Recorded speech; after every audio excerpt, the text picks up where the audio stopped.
El hígado se localiza inmediatamente debajo del diafragma en la cavidad abdominal y es el órgano interno más voluminoso y representa el 2% del peso corporal total. Está situado estratégicamente en el sistema circulatorio venoso. Haciendo un puente entre el sistema portal, por medio de la vena porta, se colecta drenado intestinal que contiene sangre rica en nutrientes. La arteria hepática por la cual el hígado recibe sangre como fuente secundaria. La vena hepática por la cual la sangre procedente abandona el hígado después de haber sido mezclada en los sinusoides hepáticos. Y la vena cava inferior que conecta con el corazón por la cual drena sangre desoxigenada. Fijo a su superficie inferior, entre sus lóbulos derecho y cuadrado, se encuentra la vesícula biliar. El hepatocito es la célula del hígado con funciones como formar placas hepáticas, metabolizar las sustancias nutritivas, transformar la glucosa en glucógeno, fabricar proteínas, degradar las sustancias tóxicas presentes en la sangre y segregar la bilis. El lobulillo hepático es la unidad funcional básica, en el que se encuentran estructuras microscópicas como la tríada portal, que comprende la rama de la vena portal hepática que transporta sangre desoxigenada y rica en nutrientes del aparato digestivo, el vaso, el páncreas y la vesícula biliar. La rama de la arteria hepática que provee la sangre oxigenada y conductillo biliar donde se recoge el contenido exócrino de los hepatocitos, es decir, la bilis. También se encuentra en el lobulillo el conducto linfático donde drena la linfa del torrente circulatorio, placa hepática en la cual la bilis fluye en ella hasta llegar a los canalículos biliares, sinusoides hepáticos en los cuales filtra la sangre oxigenada y desoxigenada y permiten el paso de proteínas plasmáticas con moléculas apolares unidas a ellas como la grasa y el colesterol. Espacio de Dice que contiene plasma sanguíneo, en la periferia del lobulillo contacta con los capilares linfáticos del espacio porta. Células de Kupffer que tienen función de fagocitosis. Además, desintegran eritrocitos viejos, digieren hemoglobina y secretan proteínas relacionadas con procesos inmunitarios y destruyen bacterias que puedan penetrar en la sangre portal desde el intestino grueso. Células endoteliales las cuales facilitan el intercambio de nutrientes y macromoléculas entre la sangre y los hepatocitos próximos a través del espacio de Dice. Estas células también intervienen en el metabolismo de las lipoproteínas. Las células de Ito que acumulan grasa en el espacio perisinusoidal y almacenan vitamina A. Capaz de realizar diferentes funciones, entre las cuales se encuentran las metabólicas como la síntesis y degradación. Este órgano sintetiza sustancias como urea, glucógeno, glucosa, triglicéridos, colesterol, ácidos grasos, cuerpos cetónicos, fosfolípidos, bilirrubina, es decir, la bilis, lipoproteínas, proteínas entre las cuales están la albúmina, factores coagulantes, transportadores, hormonas y de fase aguda. Realiza degradación o catabolismo de glucógeno, glucosa, galactosa, fructosa, aminoácidos, ácidos grasos y proteínas. Función desintoxicante. El hígado tiene capacidad de eliminar sustancias exógenas y endógenas como lo son los fármacos, alcohol, hormonas y otras moléculas biológicamente activas de la sangre por medio de su excreción por la bilis, fagocitosis por las células de Kupffer y alteración química de dichas moléculas en los hepatocitos. Entre esta clasificación se encuentra la conjugación de los xenobióticos como los fármacos y el alcohol, de la bilirrubina y de hormonas para su posterior eliminación. Filtración y la excreción de sustancias tóxicas como el amonio y urea. Se dice que los compuestos que recirculan entre el hígado y el intestino en esta forma tienen circulación enterohepática. Función inmunológica por las células de Kupffer que realizan fagocitosis. Desintegran los eritrocitos viejos, digieren la hemoglobina, secretan proteínas relacionadas con procesos inmunitarios, destruyen bacterias que puedan penetrar en la sangre portal desde el intestino grueso. El hígado también realiza función de almacenamiento de vitaminas, entre las cuales se encuentran la B12, A, D, K y E, metales como hierro, cobre, zinc y magnesio, y también es capaz de almacenar la sangre y el glucógeno. Por sus siglas en inglés, NAFLD, enfermedad del hígado graso no alcohólico, se define como la acumulación de grasa en el hígado que excede del 5 al 10% de su peso y que se correlaciona con la cantidad de hepatocitos llenos de grasa en el citoplasma cuando se hace estudio por biopsia. Debido a su similitud histopatológica con la enfermedad hepática alcohólica, es indispensable descartar el consumo importante de alcohol para el diagnóstico de NAFLD. Una mujer de 67 años fue remitida al Centro de Enfermedades Digestivas de un hospital debido a pruebas anormales de la función hepática. Las pruebas bioquímicas mostraron niveles séricos alterados. Los marcadores virales de hepatitis, incluyendo el antígeno de superficie de hepatitis B, el anticuerpo de núcleo de hepatitis B y el anticuerpo contra el virus de hepatitis C, fueron negativos. Las pruebas bioquímicas tampoco mostraron evidencia de enfermedad hepática crónica autoinmune o enfermedades hepáticas genéticas como la enfermedad de Wilson o la hemocromatosis. La ecografía reveló un hígado brillante con atenuación profunda y contraste hígado-riñón, sugestivo de hígado graso severo. El paciente no tenía antecedentes de consumo de alcohol. Su consumo de energía promedio fue de 2.859 kilocalorías al día, con alto consumo de refrescos embotellados y con consumo de grasa del 25%.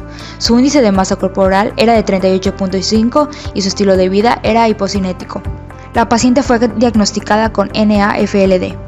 No se tiene muy claro por qué la mayoría de los pacientes tienen una enfermedad de evolución benigna, mientras otros presentan una enfermedad progresiva y avanzada. Sin embargo, se han identificado algunos factores predictores de severidad que permiten sospechar qué individuos están en riesgo de enfermedad severa en el futuro. Se considera de importancia 1. Edad mayor de 45 años. 2. Relación ASAT-ALAT mayor de 1.0. 3. Obesidad. 4. Diabetes mellitus tipo 2. 5. Niveles de albúmina. Y 6. Grado de fibrosis en la biopsia hepática. Tradicionalmente se expone la fisiopatología del NAFLD como un proceso de doble golpe. Inicialmente, el aumento de lipólisis periférica en cada individuo con resistencia a la insulina produce un incremento de los ácidos grasos libres que, al ser captados por el hepatocito, aumentarán los niveles de triglicéridos en el citoplasma y producirán esteatosis de macrovacuola con desplazamiento del núcleo a la periferia. Primer golpe. Por otra parte, este incremento de los ácidos grasos libres en el hepatocito desencadena mecanismos de estrés oxidativo. Aumento de hierro, activación de citocromo P450, aumento de beta-oxidación mitocondrial, estimulación de lipooxigenasa y factor de necrosis tumoral. Ese incremento del estrés oxidativo llevará a activación de factores proinflamatorios y de necrosis celular y activará las células estrella, hito, que son precursoras de la fibrosis hepatocitaria, desarrollándose así el estadio de NASH. Segundo golpe. Descripción de las pruebas funcionales hepáticas y explicación de parámetros bioquímicos alterados en el caso clínico. Bilirrubina. Su aumento en sangre traduce un exceso en su producción que sobrepasa la capacidad de eliminación del hígado, un fallo en los procesos hepáticos que conducen a su eliminación o una obstrucción de su flujo a través de la vía biliar hacia el intestino. El valor de referencia es de 0.30 a 1.20 miligramos por decilitro. En el caso de la paciente es de 0.65. Esto indica que no posee un aumento muy elevado y por lo tanto sí se tiene una correcta eliminación de bilirrubina. El valor de referencia de ASAT es de 13 a 33. La paciente tiene 35 unidades por litro y en el caso de ALAT su valor de referencia es de 6 a 30, en donde la paciente posee 47 unidades por litro. Las transaminasas ASAT y ALAT son enzimas cuya elevación en sangre indica destrucción de las células que las contienen. Un aumento marcado de estas enzimas suele indicar una importante destrucción de células hepáticas. El valor de referencia de la fosfatasa alcalina es de 115 a 359. El valor encontrado en la paciente es de 194 unidades por litro. Esto quiere decir que se encuentra dentro de los límites normales. Pero la GGT, el valor de referencia es de 10 a 23, la paciente posee 47. La fosfatasa alcalina y la GGT se elevan cuando se produce colestasis, es decir, cuando existe un impedimento para la llegada de bilis desde las células hepáticas al intestino, ya sea por incapacidad para su formación o por una obstrucción en su flujo. En esta situación es frecuente también el aumento de la bilirrubina. Considerando que aproximadamente el 5% de los pacientes con la enfermedad hepática grasa no alcohólica desarrollan cirrosis, explica qué es la cirrosis hepática. Es una afección en la que el hígado se deteriora lentamente y funciona mal debido a una lesión crónica. El tejido sano del hígado se sustituye por tejido cicatricial, bloqueando parcialmente la circulación de la sangre a través del hígado. La cicatrización también deteriora la capacidad del hígado de controlar infecciones, eliminar bacterias y toxinas de la sangre, fabricar proteínas, producir bilis.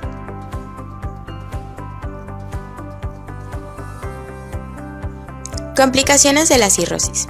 A medida que la función hepática se deteriora, se pueden presentar una o más complicaciones. Hipertensión portal.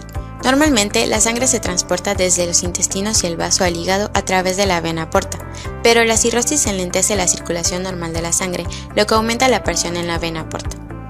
En el caso de la hipertensión portal se produce un incremento de la presión en el árbol portal por dos factores primordialmente.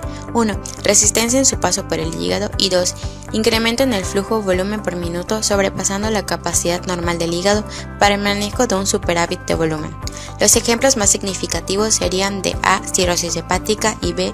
Fístula arteriovenosa en el vaso u otro sector esplácnico. El incremento de la resistencia portal vascular al flujo incrementa la presión portal, reduce el pasaje efectivo de la sangre a través del hígado, propicia la búsqueda de la fuga de este volumen retenido creando nuevas rutas o colaterales. Todo este fenómeno se produce con el único fin de que llegue la sangre portal a la circulación sistémica, evitando pasar por el hígado que está fibrótico. La ruptura de las dilataciones varicosas en cada sector origina procesos de hemorragia de varices esofágicas con sangrado digestivo, con hematemesis y melena. Se denomina hematemesis al vómito de sangre fresca, coágulos sanguíneos o restos hemáticos oscuros, pozos de café, y melena a la emisión de heces blandas de color negro intenso brillante y muy malolientes. Esta sangre en el tubo digestivo se metaboliza y las bacterias de la flora intestinal producen amonio, el cual es absorbido y pasado al sistema general a través de la circulación colateral, llegando al cerebro sin pasar por el hígado. Al suceder esto, la resultante será la encefalopatía tóxica, que de no controlarse a tiempo puede provocar el coma hepático. El incremento de la presión del árbol portal produce incremento en la presión hidrostática que, unida a una hipoalbuminemia y a una vasodilatación esplácnica, produce la ascitis, que es un trausado que llena de líquido libre el abdomen y que por acción de un mal manejo de sodio y de hiperaldosteronismo secundario incrementará su volumen.